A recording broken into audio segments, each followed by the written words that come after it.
Ok. Alors, je sais pas si Bon, ça... bonjour, c'est Wanu, du coup. Est-ce qu'il nous entend? Je crois qu'il y a eu un petit bug. Bonjour, salut. Ah, c'est bon. Parfait, on peut t'entendre. Ok, Ok. Par contre, super. est-ce que vous Bah, me bonjour. voyez? Non, on ne voit pas. Non. Là, on voit ta photo. Ah, c'est bon, on te Là, c'est voit. bon. Ok. Ouais, Oui, c'est bon. super. Parfait.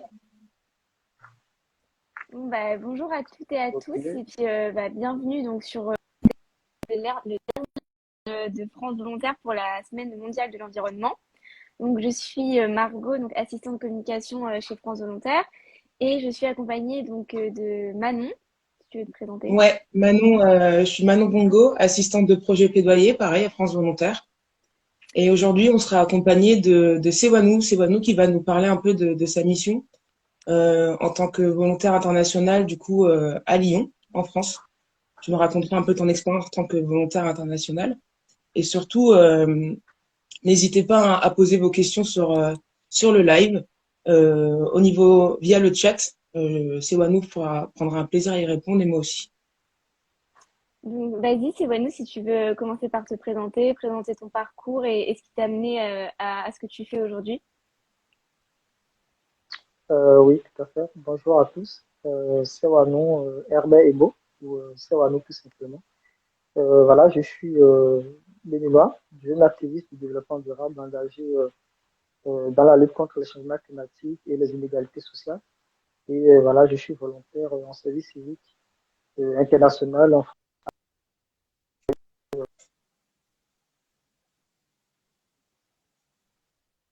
Je crois que ça Ouais, bug un peu. il doit y avoir un... Ah, c'est bon. inscrit en service civique des volontaires internationaux et français dans une mission Ouais, individuelle d'une part et d'autre part dans une mission collective des projets de groupe pour élaborer D'accord. et mettre en œuvre un projet de sensibilisation à un ou plusieurs objectifs de développement durable à Lyon. Voilà. D'accord. Alors, il y a juste un moment, ça a un peu coupé. Est-ce que tu nous as dit dans quelle association tu effectuais ton service civique? Alors oui, j'effectue ma mission individuelle déjà au sein d'une association On the Green Road, une association lyonnaise qui sensibilise le public aux enjeux de la transition écologique et solidaire à travers le témoignage des voyageurs engagés, ceux que nous appelons également les explorateurs.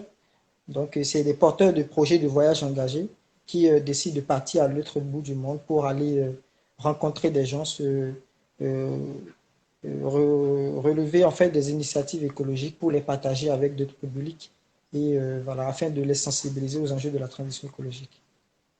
et tu nous as aussi parlé d'une mission que tu effectues collectivement, une mission collective du coup. Est-ce que tu peux aussi nous en parler, s'il te plaît? Alors, tout à fait, oui. Il y a la mission collective que j'effectue en groupe avec d'autres volontaires français et internationaux, voilà, venus des quatre coins du monde.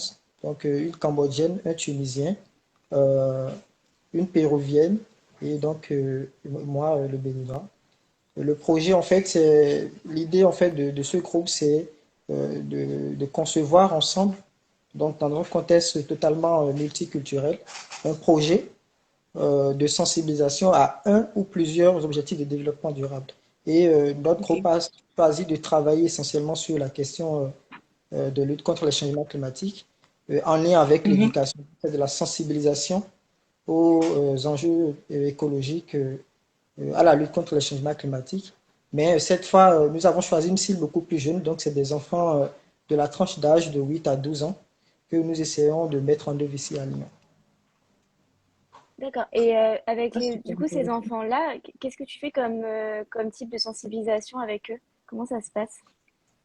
Alors, ce qu'il faut déjà faire comprendre, c'est qu'avec les enfants, il ne faut pas aborder la question de façon à les rendre voilà, beaucoup plus anxiogènes. Parce que c'est une question aujourd'hui qui préoccupe tout le monde, c'est vrai, mais avec des enfants, il ne faut pas montrer que ça va très, très mal, que voilà, dans 10 ans, on va tous disparaître et tout. Donc déjà, dans la conception du projet, on s'est fait accompagner par voilà, des spécialistes, donc des psychopédagogues, qui nous ont dit, bah, avec des enfants, il faut aller de façon vraiment ludique, proposer des animations, des jeux. Donc, pour les faire comprendre, en fait, la question des changements climatiques et essentiellement des actions. Donc, mettre l'accent sur les actions qui peuvent mener à leur échelle pour, voilà, contribuer à la lutte contre les changements climatiques à leur échelle. Et ce que nous avons proposé notamment dans nos animations, donc, c'est, on a essayé de concevoir des cartes qui retracent à la fois les causes, les conséquences et des actions concrètes qu'on peut mener pour résorber chaque problème lié aux enjeux de la transition écologique. Et donc, l'idée, c'est de leur faire deviner, en fait, euh, à quelle cause associer, à quelle, comment dire, solution associer telle cause ou telle problématique à travers, en fait, des jeux de cartes. Et quelque part, effectivement, on a eu à les mettre dans des rôles d'animation également pour sensibiliser leur père en même temps. Donc, tout a été fait, en fait, avec des techniques d'animation très ludiques et surtout adaptées à la cible pour leur faire comprendre réellement les enjeux, les enjeux écologiques de notre ère, mais surtout en faisant attention à ce qu'ils ne, voilà, qu'ils ne se laissent pas en fait entrer totalement dans une certaine anxiété qui pourrait avoir des problèmes comme ces deux enfants. Oui, donc du coup, Et si... est-ce que tu pourrais... Ah, non, vas-y, Manon. Ouais, vas-y, je Non, t'en non, vas-y, prie. vas-y.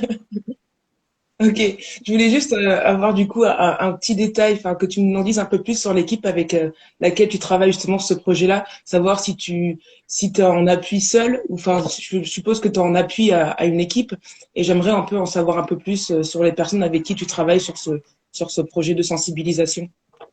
Alors déjà, je pense que je ne vais pas dire que je suis forcément en appui, puisque c'est un groupe du coup, et voilà, Ouais. on a pratiquement le même rôle, seulement qu'effectivement, il y a chacun en fait à son domaine de compétences, et donc c'est en cela qu'on se trouve totalement complémentaires. Quand je parlais par exemple des jeux de cartes, ben, il y a un graphiste parmi nous qui vraiment a des aptitudes vraiment à concevoir des cartes, à concevoir en fait des infographies. Donc, ce qui nous a facilité la chose, c'est notamment le Tunisien.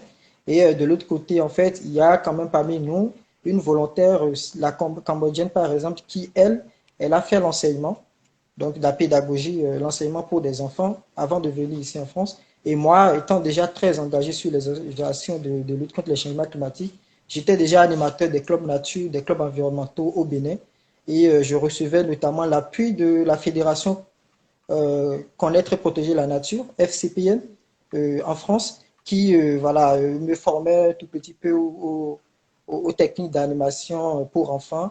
Et donc, on a juste essayé de mettre ensemble en fait, toutes ces attitudes-là et de proposer quelque chose. Donc, c'est un groupe interculturel, comme je le disais, où chacun essaye de partager également voilà, des réalités climatiques de chez lui à travers les animations pour mettre les enfants également dans cet esprit de voilà, donner une vue globale en fait de la problématique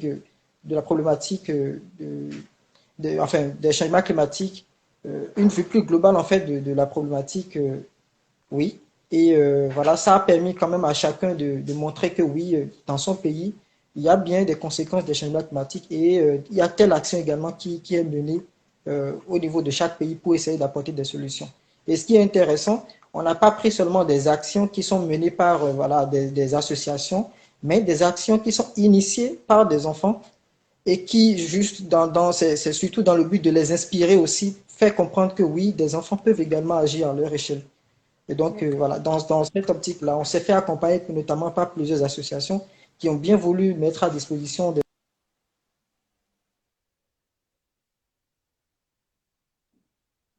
au Cambodge, mais Euh, également au Pérou et en Tunisie, pour essayer quand même de...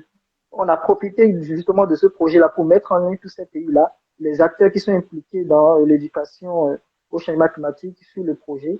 Et donc, ça a donné beaucoup plus quand même de crédibilité et disons, les enseignants ici à Lyon qui vraiment nous ont accompagnés, ils ont compris la démarche et ils cherchaient déjà en fait comment introduire la question auprès des enfants pour ne pas voilà, le, le, les mettre dans une certaine anxiété.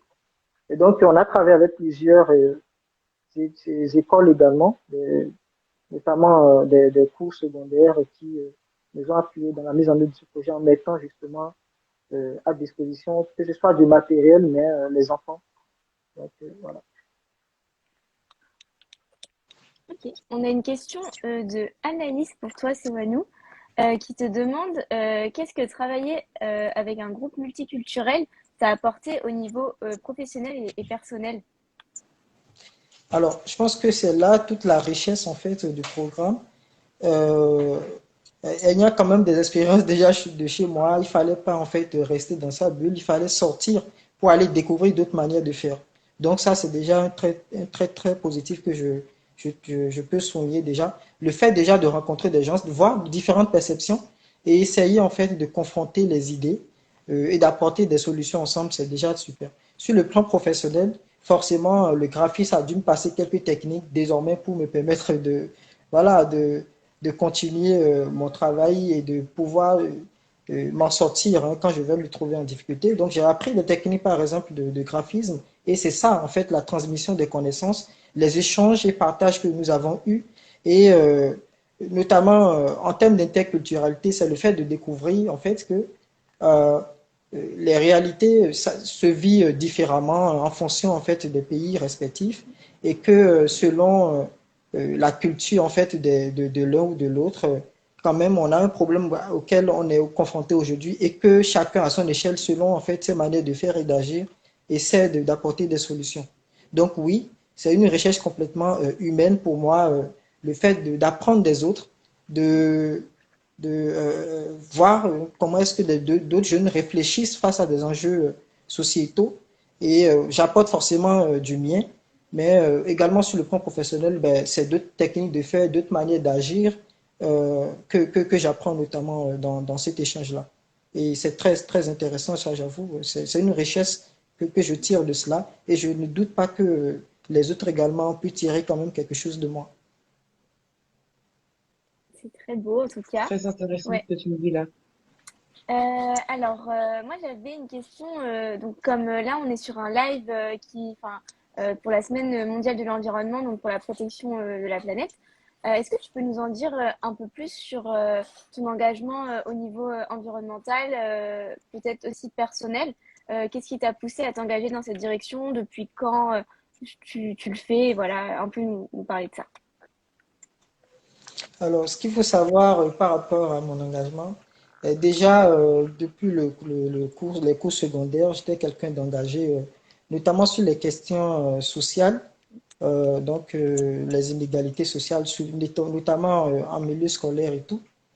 Parce que déjà, une enfance quand même enclin à plusieurs inégalités déjà. J'étais quand même voilà, un enfant qui a toujours voulu pousser ses limites et aller au-delà. Et je n'avais pas forcément en fait l'appui qu'il me fallait. Je n'avais pas forcément les opportunités, notamment voilà, à cause disons, de mon rang social. Et donc, je ne voulais pas forcément voir d'autres personnes vivre cela comme moi je l'ai vécu. Et ça m'a poussé déjà à m'engager dans plusieurs associations et d'apporter ce que je pouvais, donc de façon bénévole. Et après, j'ai continué cela notamment.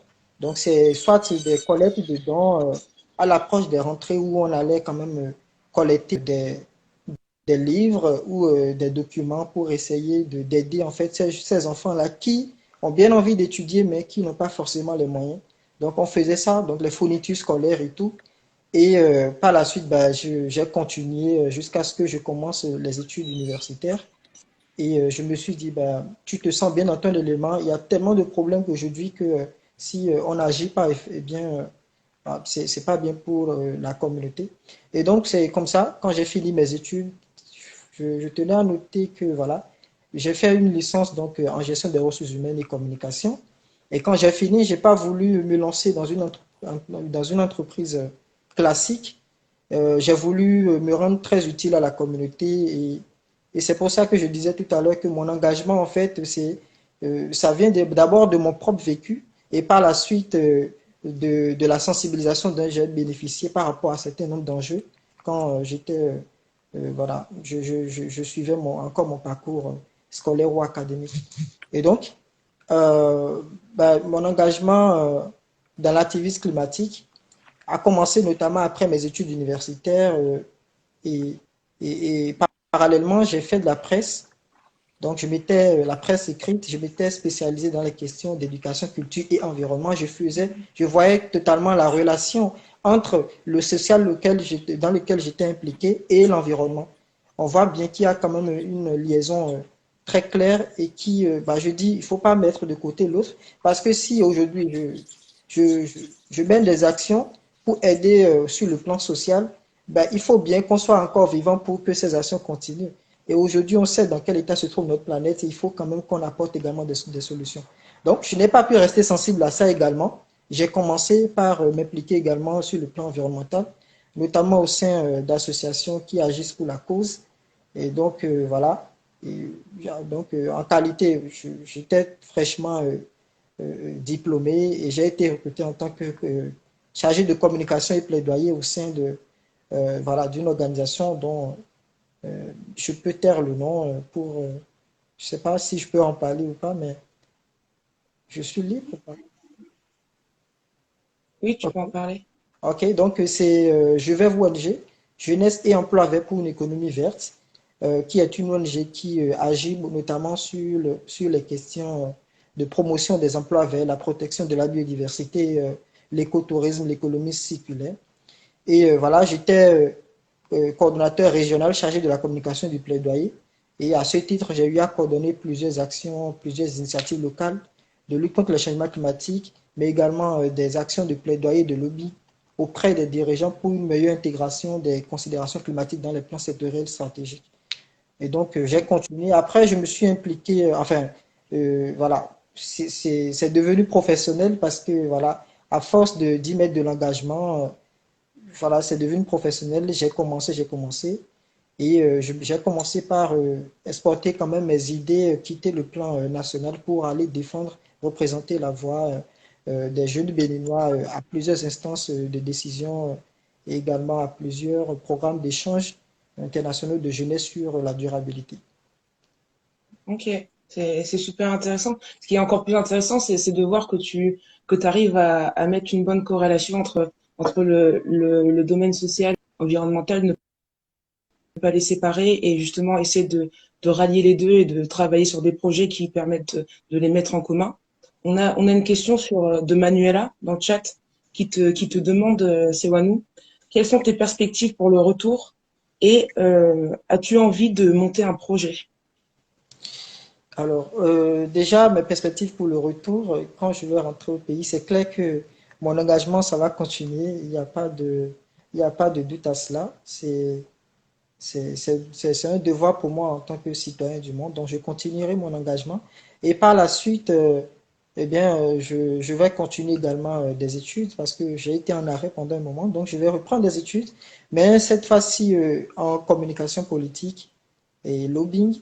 Donc, justement, pour faire suite à mon parcours d'engagement et continuer à influencer des décisions en faveur des communautés, de la planète, des femmes et voilà, des minorités.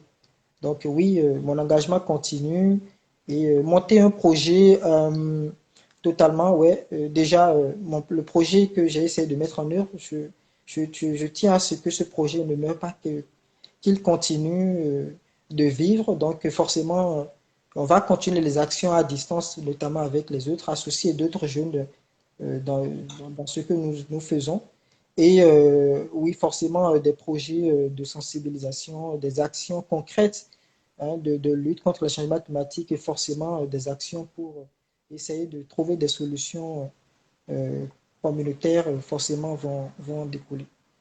Donc engagement et par la suite, voilà, les études en communication politique pour continuer dans mon élan actuel. Merci pour ta réponse. Merci. On t'entend pas très bien, Margot. Je sais pas si tu as coupé ton volume. Ouais, Non, c'est bon, vous m'entendez? En fait, j'avais coupé le micro, ouais, c'est bon. désolée. Oui, donc je disais, c'est vrai que les études en communication politique dans lesquelles tu veux t'orienter, je pense que c'est pour toi le meilleur moyen aussi de toucher et d'être influent sur les problématiques qui te tiennent à cœur. Enfin, c'est génial. Et est-ce que Manon, tu avais d'autres questions? Ouais, moi j'aimerais bien savoir au niveau du Bénin, Enfin, dans quel contexte quel est le contexte béninois au niveau de l'environnement? C'est-à-dire que, est-ce que tu as remarqué au niveau des jeunes béninois, il y a une sorte d'engouement pour l'engagement et de plus en plus pour l'engagement justement environnemental, ou au contraire, c'est quelque chose sur lequel vous travaillez, sur quelque chose sur lequel toi tu cherches personnellement à travailler? Alors, au niveau de l'environnement, en fait, dans le domaine de l'environnement, je pense que le Bénin déjà fait partie des pays quand même les plus touchés par les effets des changements climatiques. Donc, forcément, c'est une économie essentiellement agricole, il faut le savoir, et donc particulièrement vulnérable donc à la variété, parce que la majeure partie de ce qui est produit donc, est destiné à la consommation. Et donc, si il y a ces problèmes environnementaux aujourd'hui, forcément, il y a un impact direct en fait sur l'alimentation, qui quand même, voilà. Donc, c'est donc partie de l'environnement pour revenir aux problèmes sociaux également. Et c'est justement ce qui justifie cette corrélation-là qu'on trouve entre les deux.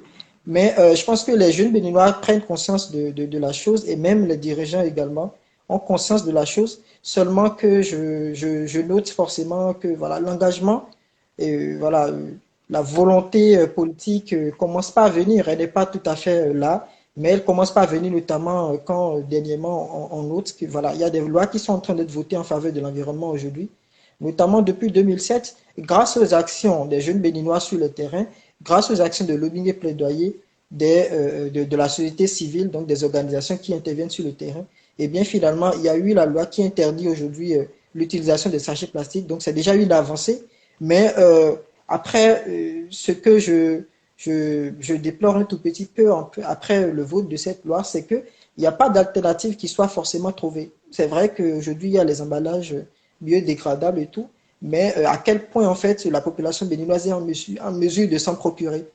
Parce que justement, le problème avec ces emballages, c'est qu'ils coûtent bien plus cher en fait que les sachets plastiques. Donc là encore, il y a un travail à faire. La volonté commence pas à venir. Il y a plusieurs jeunes béninois aujourd'hui qui s'engagent vraiment et qui font porter la voix de la jeunesse au niveau des dirigeants. Il y a la société civile qui agit tout le temps, notamment avec des actions concrètes sur le terrain. Donc, déjà, je crois, le 1er juin, déjà, c'était la fête, enfin, c'était la journée nationale de l'arbre euh, au Bénin. Et donc, encore une fois, les jeunes ont manifesté leur engagement sur le terrain, des organisations ont organisé des actions de reforestation. Et donc, c'est super. Je crois que c'est des actions qui sont aujourd'hui accompagnées, notamment par les dirigeants. Mais j'avoue que vraiment, il reste du travail. Et c'est dans ce sens que, voilà, en tant que jeune engagé, je me dis forcément, il faut qu'on aille au-delà de ça. Et c'est ce qui me pousse aujourd'hui à me retourner vers la communication politique parce que c'est pas évident en fait que des jeunes aujourd'hui se mettent dans un élan d'aller vraiment jusqu'à ce point pour influencer et tout. Quand bien même il y en a que j'encourage beaucoup et qui quand même me donnent de l'espoir que voilà, la jeunesse peut prendre aujourd'hui son destin en main, peut quand même essayer de contribuer à la construction d'un monde plus vert et bleu. Donc oui, forcément, euh, il y a des actions qui se font sur le terrain, mais il faut du travail, quoi. Il faut continuer et que les actions de la jeunesse soient fortement aujourd'hui encouragées, appuyées par les autorités. Et donc, notamment par rapport à ça, je pense que ça reste un peu... cet accompagnement manque et parfois la jeunesse se retrouve aussi parfois essoufflée. Donc, on a l'engagement, on porte des valeurs, on a envie d'agir, mais du fait qu'on n'est pas forcément soutenu dans nos initiatives, à partir d'un moment, en fait, le jeune se demande en fait réellement qu'est-ce qu'il faut faire, est-ce qu'il faut continuer malgré les résultats qui ne sont pas forcément là. Mais quelque part, je dis toujours, une action menée sur le terrain, tant qu'elle est menée, il y a forcément un impact. Tant qu'elle est bien pensée, il y a forcément un impact. Et généralement, ce sont les petites initiatives qui constituent en fait, qui ont souvent en fait de rassembler en fait donnent beaucoup plus d'impact que des actions qui ne sont pas forcément bien pensées et qui sont faites pour être faites quoi justement. Et donc ouais, je pense que la jeunesse fait son travail, les autorités font le leur, mais il faut aller de l'avant, harceler surtout aujourd'hui avec les prévisions du GIEC qui nous demandent en fait d'accélérer en fait dans la transition, qui nous fait comprendre réellement que voilà, nous virons tout droit vers le vide, ce qui ne nous arrange forcément pas, ni à ces dirigeants, ni à nous autres qui sommes jeunes, et ni surtout pas aux générations futures.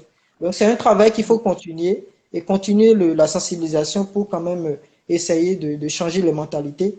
Et voilà, je pense que c'est ce que je peux dire par rapport à ça. Je ne sais pas si j'ai répondu à la question, mais bon. Oui, t'as très bien répondu à ma question. Merci beaucoup d'avoir pris d'ailleurs le temps d'y répondre. C'est beau de voir que tu essaies justement de sensibiliser dès les plus jeunes parce que c'est un peu rare qu'on puisse voir des personnes qui vont sensibiliser sur des thèmes comme l'environnement en primaire. Donc c'est important de voir que toi ta mission est portée là-dessus et que t'as de retombées dans le sens où les jeunes avec qui tu parles sont plutôt réactifs. Donc merci beaucoup pour ta réponse, Salomé. Mais du coup, je pense qu'on va pouvoir conclure ce live et aussi cette semaine mondiale de l'environnement. Donc déjà, bah, merci beaucoup Sewanou pour ta participation et ton témoignage, la témoignage de ton expérience qui était très enrichissant et vraiment très intéressante et ton engagement pour l'environnement et aussi pour le volontariat en général, qui est vraiment, bah, je pense, un message d'espoir et aussi un exemple à suivre, je pense, pour les d'autres personnes qui voudraient s'engager dans cette même direction. C'est très important de le souligner. Et pour conclure cette semaine, je pense que ce qu'on peut dire, c'est que les enjeux sociaux et environnementaux, c'est ce qu'on a vraiment retrouvé sur l'ensemble de nos lives. Tous les volontaires ont vraiment mis en avant le fait que les deux sont des piliers qui fonctionnent ensemble et que c'est deux facettes en fait de l'engagement qui fonctionnent ensemble et qui sont à prendre en compte. Voilà. Est-ce que Manon, tu veux faire une petite conclusion? Bah non, moi je voulais juste remercier les internautes aussi Ouais. d'avoir été présents tout au long de la semaine, à suivre aussi les volontaires internationaux qui se sont engagés pour l'environnement. Vos questions ont été très intéressantes, je vous en remercie, et les volontaires aussi. Et il faut continuer, on continue l'engagement. Merci à vous aussi. Merci beaucoup, Sewanou. Bon, bah, Bonne du journée à coup, tous. ouais, au Et revoir. allez, salut. Au revoir. Au revoir.